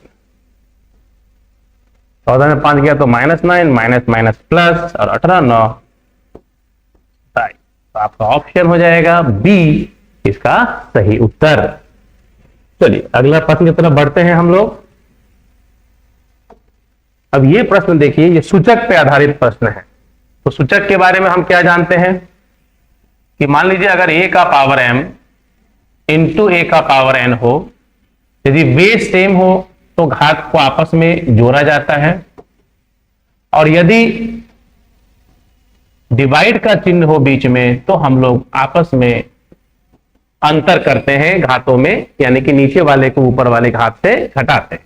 तो यहां पे देखिए इसके जो बेस है, आधार है, वो सब सेम है, और घात को हम क्या करेंगे, या तो जोड़ेंगे या घटाएंगे। किस पे आधारित, भाग है या गुना है। जैसे इन दोनों के बीच गुना का चिन्ह है तो हम लोग यहां पे जोड़ेंगे 7 + 4, और फिर ये 8 जो देख रहे हैं आप वो डिवाइड के साथ है, इसीलिए हम लोग यहां पे एक 8 घटा देंगे, यानी ये आ जाएगा 5 का पावर 11 माइनस 8, यानी 5 का पावर 3, जो कि हो जाएगा 125। सभी को समझ आ रहा है? कमेंट करिएगा आप लोग। चलिए, यह है किसी दो अंकों की संख्या एवं संख्या के अंकों को परस्पर बदलने से प्राप्त संख्या का योग 110 है, तो संख्या ज्ञात कीजिए जबकि उसके अंकों का अंतर 4 हो। अब जैसा कि कहा गया है कि एक संख्या दो अंकों वाली और उसके अंकों को परस्पर बदलने के बाद जो प्राप्त संख्या होगी, उन दोनों का जो योग होगा वो कहता है 110 है। तो अगर आप इसको एक्सपांड करते हो तो ये आ जाएगा 10x + y, और ये वाली हो जाएगी आपकी 10y + x। तो जब इसको हम सॉल्व करेंगे तो ये देखिएगा 11x + 11y = 110, यानी कि x + y का मान आ जाएगा आपका 10। तो ये हमारा पहला रिलेशन हो गया। अब दूसरा कह रहा है कि उनके अंकों का अंतर। तो अंकों का अंतर कहने का मतलब ये क्लियर नहीं है कि इकाई अंक बड़ा है या दहाई अंक, यानी मेरी संख्या तो एक्स वाई है, लेकिन इसमें से कौन बड़ा कौन छोटा ये क्लियर नहीं है। तो यहां दो बातें आ सकती है, या तो हम कहेंगे x - y 4 होगा, एक कंडीशन ये आएगा, या दूसरा हम कहेंगे कि y - x भी 4 हो सकता है। ये दूसरा वाला, ये पहला कंडीशन और ये दूसरा कंडीशन। तो अगर हम पहला को लेके चलें इसके साथ, तो हमारा देखेंगे कि ये दोनों को जब ऐड करेंगे तो हमें x का वैल्यू मिलेगा 7 और y का वैल्यू मिल जाएगा आपको 3, यानी कि आपकी जो संख्या हो जाएगी निर्णायक वो 73 हो जाएगी। और ऑप्शन में आपको एक ऑप्शन है 73। लेकिन अगर आप y - x 4 यूज करते हैं तब आप देखोगे कि y का मान हो जाएगा 7 और x हो जाएगा 3, और तब आपका संख्या हो जाएगा कितना, 37। यानी कि आंसर इसका क्या हो सकता है, 73 भी हो सकता है और 37 भी हो सकता है, जबकि आपके जो ऑप्शंस हैं उसमें केवल एक 73 है। इसलिए हम मजबूरी में क्या करेंगे, 73 पे टिक करके आगे बढ़ेंगे, अथवा इसका उत्तर 37 भी हो सकता है। आइए अब इसको हल करना है। तो ऐसे में हम क्या करते हैं, हर का परिमेयकरण कर सकते हैं। तो दोनों के नीचे क्या आएगा, √7 माइनस √5 और √7 प्लस √5, और ये वाला हो जाएगा √7 प्लस √5 का स्क्वायर, और ये हो जाएगा आपका √7 माइनस √5 का स्क्वायर। तो हम क्या देख रहे हैं, ये हो जाएगा a + b का whole square plus a - b का होल स्क्वायर, यानी कि इसमें हम लोग क्या लिखते हैं, 2 इन ब्रैकेट √7 का स्क्वायर और प्लस √5 का स्क्वायर।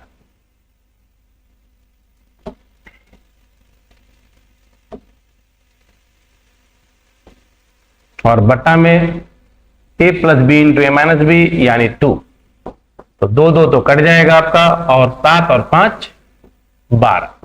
तो इसका जवाब क्या हो जाएगा आपका 12। इसमें कौन सा फॉर्मूला लगा है, सब लोग देख पा रहे हैं, a प्लस बी का होल स्क्वायर और प्लस a माइनस बी का होल स्क्वायर, जो कि होता है 2 in bracket a square plus B square, और यहां अगर माइनस साइन होता तो वो होता 4ab। ये देखिए a square minus B square पे है ये आपका, जैसे ही ऊपर दिखेगा a square minus B square क्या हो जाएगा, a plus B into A minus B, a plus B into A minus B.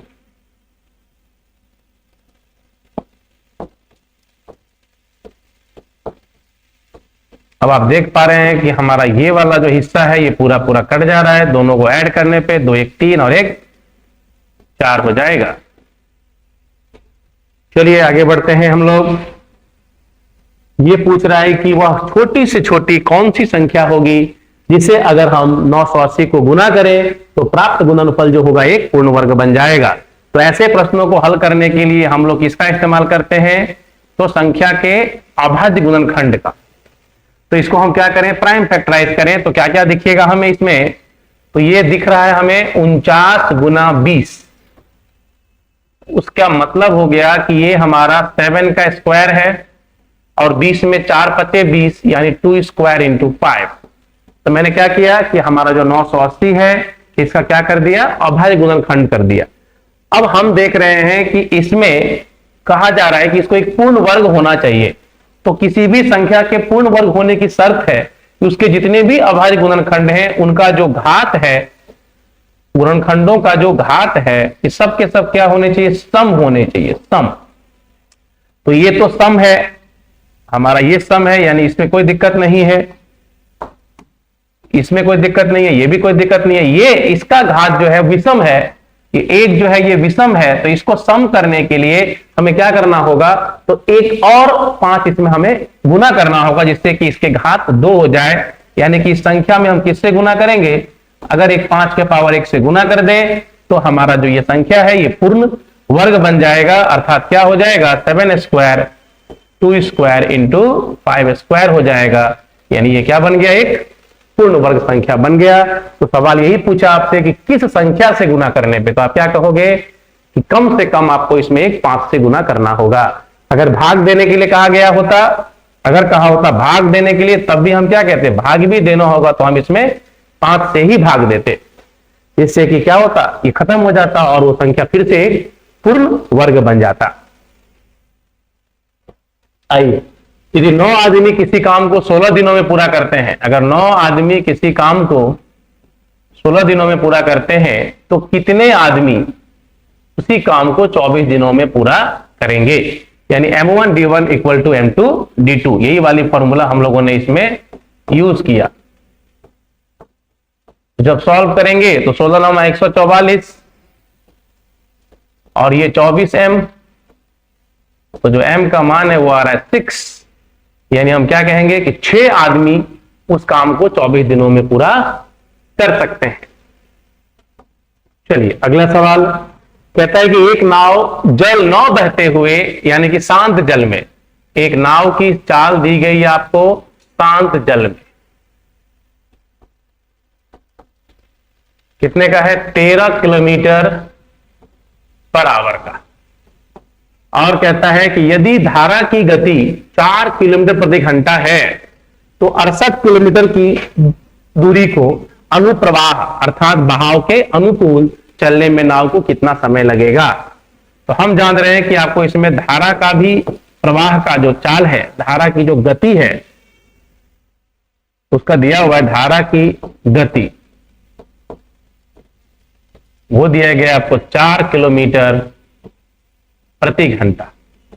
तो अनुकूल चाल क्या होगा, जो हमारा अनुकूल है, धारा के अनुकूल जो चाल होगा वो हो जाएगा जोड़ के 13 + 4, और अगर प्रतिकूल कहते तो घटाते हम लोग यहां, तो 13 4 17 किलोमीटर प्रति घंटा।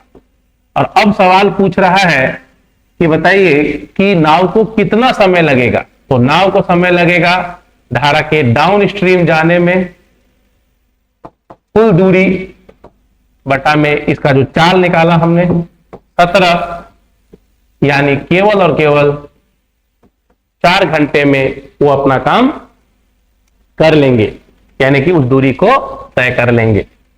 आइए, ये कह रहा है कि 25 छात्रों की औसत आयु 17 वर्ष है, कोई तकलीफ नहीं है हमें इस बात से। यदि इसमें अध्यापक की भी आयु को सम्मिलित कर लें तो औसत में 1 वर्ष की वृद्धि हो जाती है, तो अध्यापक की आयु क्या होगी? इस सवाल को हम लोग एक लाइन में बनाएंगे, अध्यापक की आयु। अध्यापक की आयु बराबर, देखिए कि 17 तो पहले का था, अगर हम 1 बढ़ा लेते हैं तो ये 18 तो कम से कम अध्यापक का आयु चाहिए फाइनली। औसत तो 18 है नया वाला, और कितने बच्चों में बढ़ाना है एक एक करके? 25 बच्चों में। तो हम क्या करेंगे, 25 बच्चों में एक एक बढ़ाना, यानी ये हुआ नया औसत प्लस पुरानी संख्या, और कितना कितना बढ़ाना है। तो 18 प्लस 25 हो जाएगा आपका ये 43 वर्ष, यानी कितने साल के होंगे शिक्षक महोदय? और 43 साल के होंगे। एक दुकानदार किसी वस्तु का अंकित मूल्य उसके क्रय मूल्य से 35% बढ़ा के अंकित करता है, तो 8% अगर लाभ चाहता है तो कितना प्रतिशत बट्टा दिया जाना चाहिए? तो आप सबसे पहले क्या करोगे, इस वस्तु का सीपी को मान लो, माना कि सीपी जो है वो 100 है, और आपने जो अंकित किया है वो क्या किया है, तो कहा गया है कि 35% बढ़ा करके, आपने 35% बढ़ा के अंकित किया, अर्थात आपका अंकित मूल्य हो जाएगा 135। लेकिन जब आप बेचते हो तो आपका केवल क्या इच्छा है, हम केवल 8% ही प्रॉफिट कमाएं, अर्थात आपका जो एसपी होगा वो केवल क्या होगा, 100 से 8 ज्यादा, क्योंकि एसपी से हम लोग कहां से पहुंचते हैं, सीपी से। तो ये 8% का ही लाभ चाहता है, यानी 108 पे ही बेचना चाहता है। अब आपके सामने 2 मूल्य है, यहां एमपी भी है और आपके सामने एसपी भी है। हम लोग कैसे पहुंचे हैं, तो एमपी पे कैसे पहुंचे हैं, तो सीपी में कितना बढ़ा के अंकित किया उससे, फिर हम एसपी पे कैसे पहुंचे हैं, तो कितना लाभ चाहिए उससे। अब बात है कि कितना छूट वह दे रहा है। तो 135 के सामान को 108 में बेचना अगर है तो छूट कितनी की दिख रही है आपको, 27 रुपए की छूट। वो भी कहां से छूट, हमेशा हम एमपी पे हिसाब करते हैं, इसीलिए ये हमारा हो जाएगा छूट का प्रतिशत। तो 27 से 5 बार में और ये 20 बार में, अर्थात हम क्या कहेंगे कि 20% का आप क्या दे सकते हो, छूट या बट्टा दे सकते हैं। चलिए, यह है कि एक चुनाव में केवल 2 ही उम्मीदवार थे, एक चुनाव में केवल 2 उम्मीदवार थे, तो 100 अगर मान लीजिए वहां मतदाता थे, 2 ही उम्मीदवार थे, एक जो जीता होगा और एक जो हारा होगा। तो जिस उम्मीदवार ने हार प्राप्त की उसे केवल कितना प्राप्त हुआ होगा, 43%, यानी कि 100 में से 43, तो बचा हुआ कितना है, 57%। और इन दोनों में जो अंतर है ये आपको दे दिया गया है कि वो दूसरे उम्मीदवार द्वारा 420 मतों से पराजित हो गया। तो जो हार रहा है ये तो विनर है, और ये लॉस, ये जो है आपका वो लूजर है। तो हमारा जो लूजर है जो हमारा, ठीक है, इसमें हम देखेंगे क्या अंतर है, तो कहेंगे 14 का अंतर है आपका। तो 14 के अंतर में 14 बराबर कितने का, तो 14% जो है वो कितने के बराबर है, 420 के। इसीलिए हम कहेंगे कि कितने मत डाले गए, अर्थात 100 के बारे में कि 100 क्या होगा। तो 14 से 30 यानी कि आपका 3000। तो हम लोग क्या कहेंगे, जो कुल मत डाले गए हैं वो कितने डाले गए हैं, हम लोग कहेंगे 3000।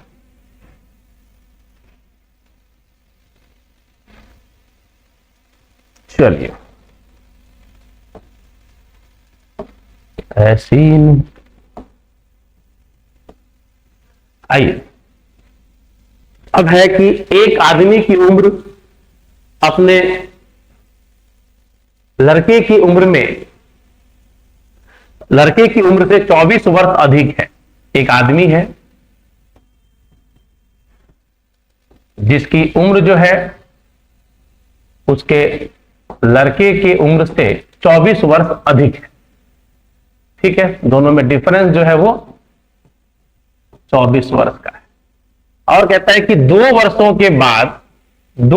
के बाद उस आदमी की उम्र लड़के से दुगनी होगी, यानी 2:1 का रेशियो होगा। तो जैसा कि हम सब जानते हैं कि कोई दो व्यक्ति के बीच का जो आयु का अंतर होता है वो कभी चेंज नहीं होता। तो अगर वह आदमी और उसके बेटे की उम्र में 24 का अंतर है तो सदैव वह अंतर 24 ही बना रहेगा, अर्थात अभी भी ये जो अंतर 1 का है वो भी 24 के ही बराबर होगा। अर्थात जो उस आदमी का 2 वर्ष बाद का उम्र होगा वो 24 दूने 48 साल होगा, और उस बच्चे का जो उम्र होगा वो 24 वर्ष होगा। लेकिन आपसे कब का पूछा गया है? तो लड़के की वर्तमान आयु, आपसे वर्तमान पूछा जा रहा है। तो वर्तमान आयु अगर हम ज्ञात करें तो हम लड़के का अगर निकालना चाहें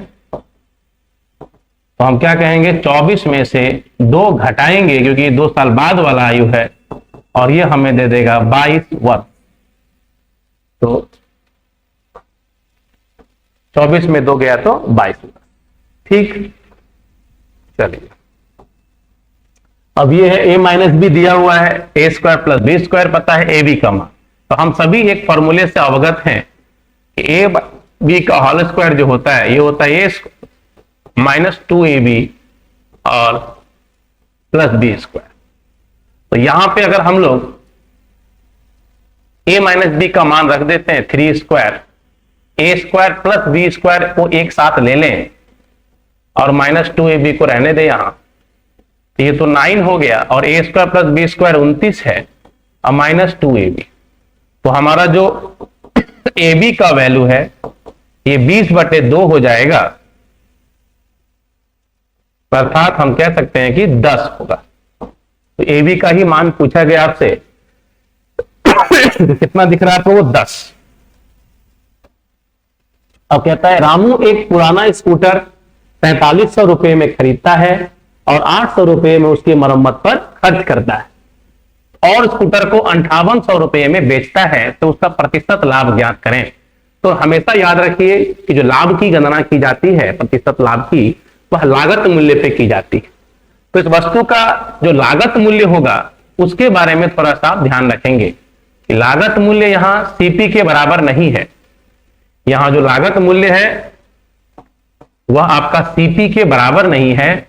वह क्या हो जाएगा? तो 4300 रुपए में जब आप खर्च जोड़ दोगे उसकी मरम्मत खर्च, तब जाकर के आपको उसका लागत मिलेगा जो कि 5500 रुपए के बराबर होगा, और विक्रय मूल्य तो आपको पता है 5800। तो अब जब हम प्रतिशत लाभ ज्ञात करने जाएंगे तो लाभ बराबर उसका जो विक्रय मूल्य है और उसका जो लागत है उसमें अंतर, और बटा लागत और गुने 100। तो हम क्या देख पा रहे हैं कि ये आपका आ रहा है 300, ये 5500 और गुने 100। ये 2 जीरो से 2 जीरो को घर बेचते हैं, ये 5 से 11 बार में और ये 20 बार में, अर्थात 60/11%। इसको अगर हम चेंज करें मिक्स फ्रैक्शन में तो 11 × 5 = 55 और ये 5/11%, 5.5/11%। एक व्यक्ति अपने वेतन का 65% खर्च करता है और प्रति मास 525 रुपए की बचत करता है, तो उसकी मासिक आय क्या होगी? चलिए देखिए कि हम जब भी जानते हैं कि जो मासिक आय होती है वो हमेशा किसके बराबर होता है? तो उसका खर्च और वो जो बचत करता है उसके योग के बराबर होता है। तो आपको जैसा कि कहा जा रहा है कि अपने वेतन का 65%, यानी अगर 100 उसका आय है तो 65% वो खर्च कर देता है, तो वो बचत कितना करता होगा? तो आप कहेंगे कि बचत करेगा केवल और केवल कितने का? तो 35 का वो बचत करेगा।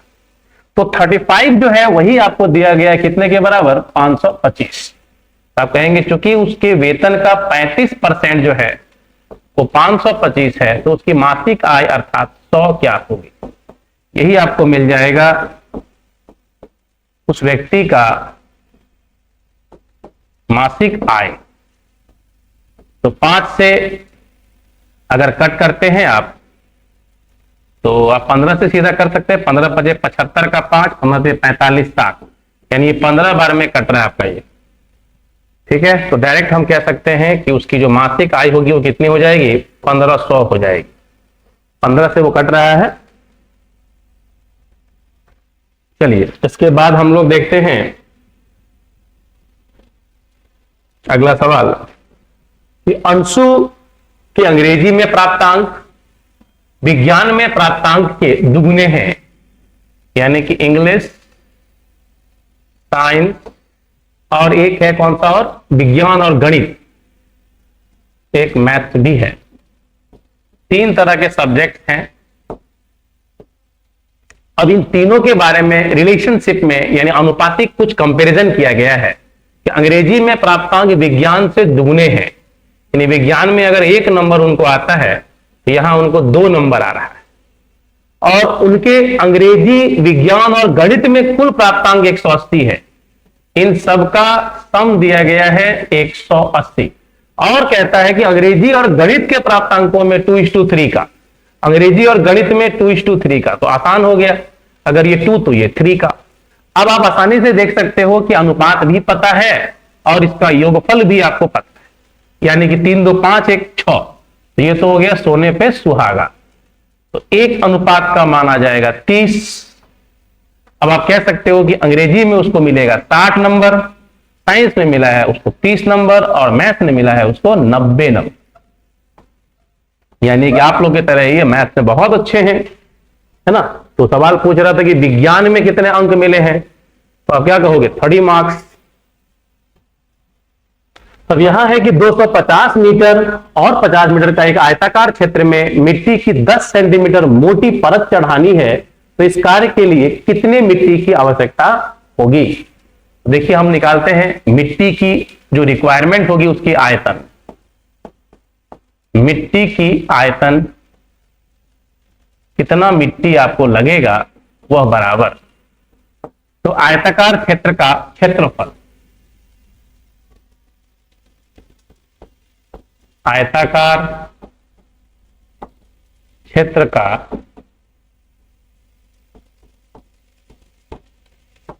क्षेत्रफल और गुना जो कितनी मोटी आपको मिट्टी चढ़ानी है कि परत की मोटाई, परत की मोटाई, यही हो जाएगी उसकी आयतन। तो आयताकार क्षेत्र का क्षेत्रफल जो दिया गया है वो होगा 250 गुने 50, और जो मिट्टी चढ़ाई जानी है वो 10 सेंटीमीटर मोटी है, तो आप सेंटीमीटर को कहां बदलेंगे, मीटर में 100 से भाग देके, तब आपको ये मिलेगा मीटर क्यूब। तो 2 जीरो को 2 जीरो से घर जाने दीजिए, 25 पच्चे 125 और एक जीरो बिठा दीजिए, तो 1250 मीटर क्यूब आप कह सकते हैं। ये कह रहा है कि एक समद्विबाहु त्रिभुज की परिमिति दी गई है। तो समद्विबाहु त्रिभुज होता कैसा है, सर बहुत ही प्यारा होता है। प्यारा अर्थात इसकी जो 2 भुजाएं होती है वो बराबर होती और एक जो होता है वो बराबर में नहीं होता, तो ये समद्विबाहु हो गया। अब ये है कि उसकी प्रत्येक जो भुजा है वो आधार के दुगनी है, यानी अगर ये x है तो जो दोनों बराबर भुजाएं हैं वो 2x और 2x होगी।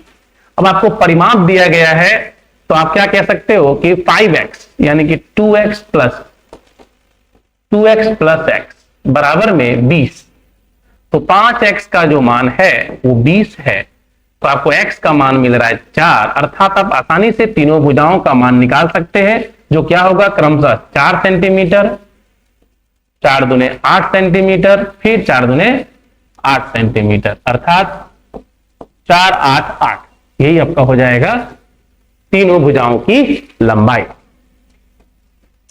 ये आपका सवाल देखिए, इसमें पूछ रहा है कि x का मान क्या होगा, तो आप इसमें क्या करेंगे, जो आपका सवाल है a minus X by A plus 2a minus X by 2a और equal to 3a minus X by 3a। आप क्या करें, दोनों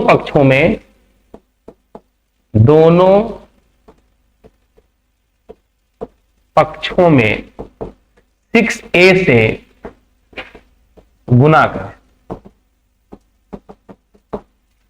जैसे ही 6a से गुना करेंगे तो ये तो a तो कटेगा, ये 6 से मल्टीप्लाई होगा, यानी 6a माइनस 6x। इसमें 2 से 3 बार में कटेगा, 6 से करेंगे तो 3 दूना 6a माइनस 3x, और यहां पे केवल 2 बचेगा तो 6a माइनस 2x। ये सारा का सारा जो बेस था वो खत्म हो गया।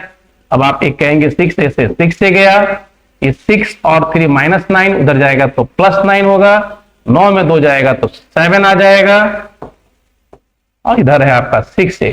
यानी क्या कह सकते हैं हम लोग, 7x बराबर में 6a, अर्थात जो x का वैल्यू हो जाएगा वो 6/7a हो जाएगा, यानी 6a/7 is the required answer.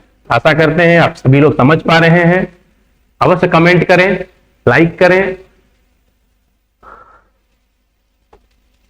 यह है कि जब एक भिन्न के अंश में 4 बढ़ा दिया जाता है तो भिन्न 2/3 बढ़ जाता है, और उस भिन्न का हर क्या होगा। एक भिन्न आप लेते हो जैसे x/y, अब कहा जा रहा है कि इसके अंश में आपने क्या किया, 4 बढ़ा दिया, आपने 4 बढ़ा दिया, तो भिन्न कहता है 2/3 से बढ़ जाता है। तो 2/3 से बढ़ने का मतलब होता है कि x/y जो है उसमें कितनी वृद्धि हो जाएगी, 2/3 की वृद्धि हो जाएगी। तो कह रहा है कि उस भिन्न का हर क्या होगा। सवाल तो यही है कि अंश में यदि 4 बढ़ा देते हैं तो भिन्न 2/3 बढ़ जाता है, भिन्न 2/3 बढ़ जाता है।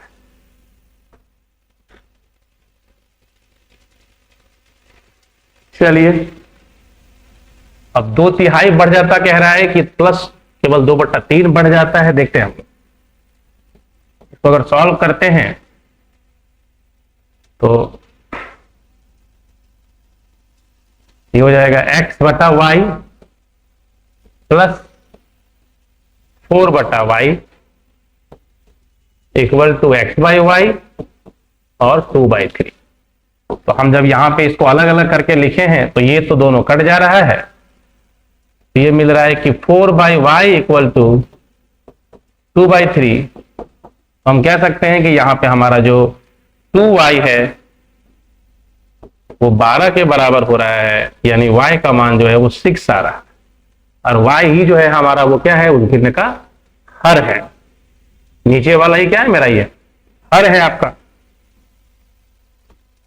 यही हर था आपका, और ये जो x था यही अंश था। तो आपको हर मिल गया कितना, 6।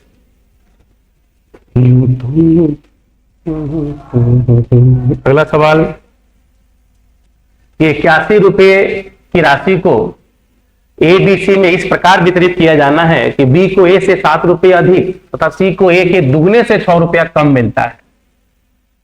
3 लोग हैं, A, B और C, तो कैसे मिल रहा है। तो B को A से 7 रुपया अधिक, तो A को मान लेते हैं x, तो B को A से 7 रुपया अधिक यानी x + 7, और C को A के दुगने से 6 रुपया कम। ये इन तीनों का क्या हो गया, आपका हिस्सा हो गया। अब प्रश्न है कि तीनों का जो सम है वो आपको दिया गया है, कितने के बराबर, 81 रुपये के बराबर। इसको जब हम सॉल्व करेंगे तो दिखेगा कि 4x और 7 में 6 गया तो 1 इक्वल टू 81, यानी हम कह सकते हैं ये जो हमारा x का वैल्यू होगा वो 81 माइनस 1 80/4 यानी 20 हो जाए। अब तीनों का हिस्सा पूछा गया है जो कि आपके सामने प्रस्तुत है कि पहले का हिस्सा A का हिस्सा हो गया आपका 20, B का हिस्सा हो जाएगा 20 × 7 = 27, और जो हमारा C है उसका हिस्सा हो जाएगा तो 20 दूना 40 माइनस 6 यानी कि 34 रुपया। तो आपको तीनों का हिस्सा मिल गया 20, 27 और 34।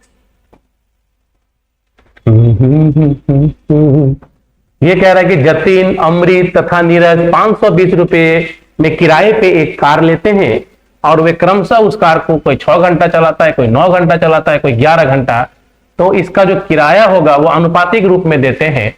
तो अमृत के द्वारा कितना रकम दिया गया, जैसा कि आप जान रहे हो कि किराए का जो अनुपात होगा, किराया का अनुपात जो होगा वो क्या होगा, तो वो जिस हिसाब से इस्तेमाल किए हैं जितना जितना करके, उसी अनुपात में उनका किराया जो है वो बटेगा। जतिन दादा हैं एक, अमृत बाबू हैं और एक नीरज जी हैं। तो जब हम लोग इसको देखेंगे तो इनका जो अनुपात होगा वो होगा 6:9:11, यानी जिस अनुपात में उन्होंने यूज किया है उसी अनुपात में वो किराया देंगे। तो 9, 6, 15 और प्लस 11 जो हो जाएगा आपका 26, जो गिवन है कितने के बराबर, तो कहेंगे 520 के बराबर। तो एक अनुपात का जो मान होगा वो 26 दूना 52, 20 रुपया। तो इन तीनों का हिस्सा आप आसानी से निकाल सकते हो कि जतिन दा कितना देंगे, 120 रुपया देंगे, अमृत बाबू 180 टका देंगे, और हमारे नीरज दादा जो हैं वो 11 दूना 22, तो 20 रुपया देंगे। अब किसके बारे में पूछा गया है कि अमृत बाबू कितना रकम देंगे, तो कहेंगे आप 180 रुपया देंगे। ठीक है, चलिए इसके बाद फिर 108 मीटर लंबी एक रेलगाड़ी 50 मीटर प्रति घंटा की रफ्तार से विपरीत दिशा से आ रही है, जो 112 मीटर लंबी दूसरी गाड़ी को 6 सेकंड में पार कर जाती है, तो दूसरे की चाल क्या होगी। जैसा कि हम जानते हैं कि दोनों गाड़ियों की दिशाएं जो है वो विपरीत है। जब विपरीत मुखी गाड़ियां हो तो दोनों की जो चाल होती है वो जुड़ती है। इसकी लंबाई आपको दी गई है 108 मीटर और इसका चाल दिया गया है 50 किलोमीटर प्रति घंटा। और जो दूसरी गाड़ी है इनकी लंबाई है 112 मीटर और इसका जो चाल है वो आपको पता करना है कि क्या होगा, x किलोमीटर प्रति घंटा। और समय जो लग रहा है इस क्रियाकलाप में पार करने में वो है 6 सेकंड। तो हमें पता है कि सापेक्ष चाल का जो फॉर्मूला होता है, जब भी दो वस्तुएं गतिमान हो तो सापेक्ष चाल की बात हम करते हैं, और वो होता है दूरी, कुल दूरी बटे समय। जो सापेक्ष चाल में दोनों को जोड़ेंगे तो x + 50 और दूरी में भी बाबू दोनों को जोड़ेंगे ही 108 + 112 और समय कितने का है, तो आप कहेंगे 6 सेकंड का। तो आप जानते हैं कि ये मीटर और सेकंड में है, तो इसको हमें क्या करना पड़ेगा, तो इसे हम 18/5 से गुना करना ना भूलेंगे, क्योंकि ये सब किसमें है, किलोमीटर पर आवर में। तो अब जरा देखिए कि इसका जो जवाब है वो क्या आ रहा है। तो ये 6 से 3 बार में, और ये जब जोड़ेंगे तो 220 होगा। तो 220 गुने 3/5, जब 5 से इसको काटा जाता है, 5 चौके 20 और 5 चौके 20, तो 44 दिए, 3 चौके 12, 3 चौके 12 1 13, 132 आ रहा है। तो हम कह सकते हैं कि हमारा जो x का मान है, अर्थात दूसरी गाड़ी की जो रफ्तार है 132 - 50, यानी कि 2, 13 में 5 गया तो 8।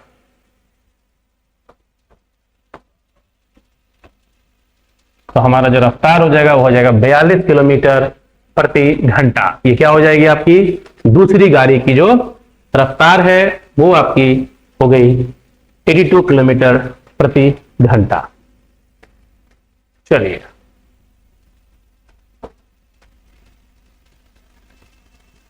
ये कह रहा है कि किसी आयताकार आधार वाला टैंक का क्षेत्रफल आपको दिया गया है और पानी का आयतन पता है, तो कितने हाइट तक उसमें पानी भरी गई है। हमारा जो टैंक है वो कैसा है, आयताकार है।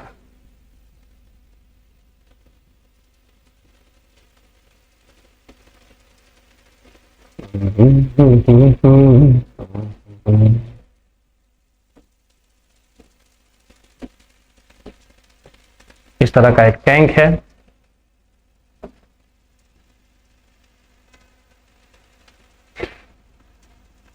और इसमें इसका जो आधार का क्षेत्रफल है, यही इसकी आधार है।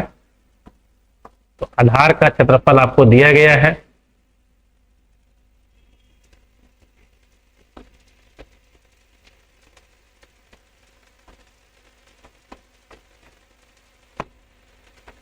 6500 वर्ग सेंटीमीटर।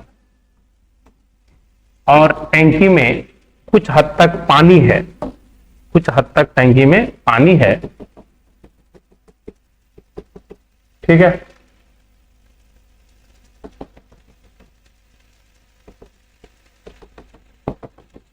तो ये जो हाइट है पानी की, इस पानी की हाइट आपसे पूछी गई है कि पानी की गहराई कितनी होगी। तो आप क्या करोगे, फॉर्मूला कि जो आयतन है पानी का,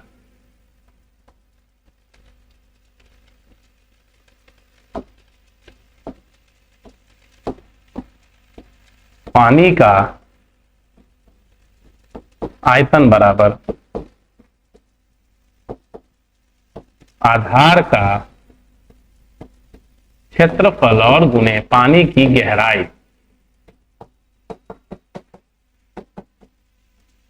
तो पानी की गहराई को क्या मान लेते हो आप, h मान लो।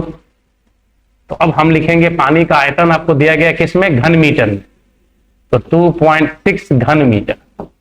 और आपको जो क्षेत्रफल दिया गया, ये दिया गया 6500 वर्ग सेंटीमीटर और ऊंचाई। तो इसको कन्वर्ट कर दीजिए मीटर में, तो क्या होगा, ये 100 एक बार और फिर 2 बार। क्यों 2 बार, क्योंकि ये क्षेत्रफल है, इसीलिए वर्ग सेंटीमीटर है, कहां बदलना पड़ेगा, वर्ग मीटर में। अब आप देखेंगे कि 2 जीरो से तो 2 जीरो कैंसिल हुआ, तो h बराबर आ रहा है आपका 260/65। तो 13 से 5 बार में 30 बार, यानी कि 4। तो हमारा जो निर्णायक यानी जो अभिष्ट गहराई हो गई पानी की, वो 4 मीटर हो गई। आइए, कहता है एक त्रिभुजाकार प्रिज्म, बेस कैसा है उसका, त्रिभुजाकार है।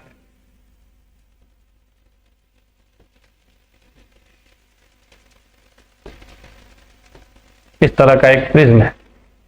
कहता है इसकी जो सार की पात्र क्षमता है 1.5 लीटर है। तो आप सभी को पता होना चाहिए कि 1 लीटर में 1000 सेंटीमीटर क्यूब पानी होता है। अब कहता है कि सार पात्र की आधार 25 का है, इसका जो आधार है वो 25 सेंटीमीटर है तथा चौड़ाई 4 है। तो समझने की बात यह होगी कि अगर त्रिभुजाकार है तो आधार ये है, तो इसकी ऊंचाई दी होनी चाहिए। इसका जो ये ऊंचाई हो त्रिभुज का, वो होना चाहिए था आपका 4, चौड़ाई नहीं होना चाहिए, ये होना चाहिए था उसकी त्रिभुज की जो ऊंचाई है वो 4 है। तो हम लोग जानते हैं कि हमारा जो कंसेप्ट है कि इसका जो कुल आयतन होता है उसका फॉर्मूला है कि प्रिज्म का आयतन